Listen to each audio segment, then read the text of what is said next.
Hi നമസ്കാരം. ഞാൻ അപ്പുക്കുട്ടൻ കടിമേനി. കൃഷിപ്പത്തായം എന്ന എൻ്റെ യൂട്യൂബ് ചാനലിലേക്ക് ഏവർക്കും സ്വാഗതം.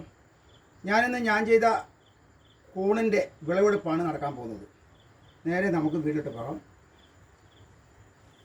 ഒരു 30 തടം കൂന്തടം ഇപ്പം തയ്യാറാക്കിയിട്ടുണ്ട്. അതിൽ നിന്നുള്ള വിളവാണ് ഇപ്പോൾ എടുക്കുന്നത്.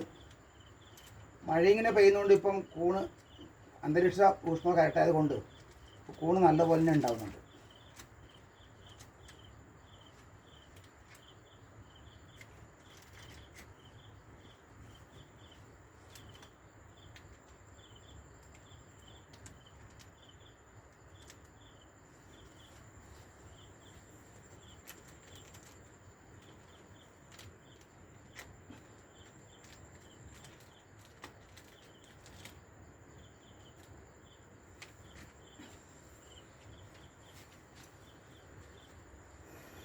ഇതിൽ ഒരു ട്രിപ്പ് വളവ് കഴിഞ്ഞതാണ്. ഇത് രണ്ടാമത്തെ വളവാണ് ഇപ്പോൾ എടുക്കുന്നത്.